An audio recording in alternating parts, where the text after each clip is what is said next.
இதுதான் பார்த்துட்டே இருக்காங்க. கமலஹாசன் பார்க்கிறாங்க. எங்க பார்த்தாலும் அவருடைய கூட்டங்களை இணைச்சு வெற்றி பெறுவதாக இருக்கிறது. அவர் உருவாக்கிய வாசகங்கள் மக்களை காப்போம், தமிழகத்தை மீட்போம் என்ற வாசகங்கள் மக்கள் மனதில் பதிந்து போய்விட்டன.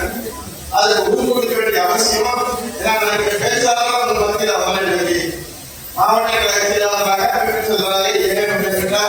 செயல்திறனுக்கு உங்களை செயல்திறனுக்குள்ளாக இன்னும் ஆற்றல் மிக்கவர்களாக திருப்பூர் தொகுதியை விட மேலூர் தொகுதியை விட அற்புதமான கூட்டத்தை மனதை கிளப்பி அழைத்தது என்ற செய்தியை உருவாக்க வேண்டும் என்பதற்காகத்தான் உங்களை சந்திக்கிறோம்.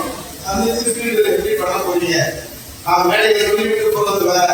ஆனால் எடப்பாடி வீட்டுடைய எதிர்கால 26 ஒன்றை மட்டும் நீங்க சொல்லுவேன் 20, 26 அதிமுக உறுதியாக அதுல யாருக்கும் சந்தேகம் வேணாம். உங்களுடைய பவர் கொடுங்க கலெக்டர்களுக்கு அதிகாரம் அளித்தவர்களுக்கு இல்லை நினைச்சிட்டு அதெல்லாம் மாறிடும். மாறுவதற்கான வாய்ப்பு வருகிறது. அதை நாம் செயல்பட்டால்தான் மாறுவதற்கான வாய்ப்பை உறுதியாக பண்ண முடியும். ஆகியதான் நீங்க ஒன்றிய செயலாளர்கள் பொறுப்பாளர்கள் தினந்தோறும் சந்திக்கிறோம், பேசுகிறோம், எல்லாம் பண்ணுறோம். இதுபோன்ற செய்திகளை மேலும் தெரிந்து கொள்ள எங்களது யூடியூப், ஃபேஸ்புக் மற்றும் ட்விட்டர் ஆப்களை சப்ஸ்கிரைப் செய்யவும்.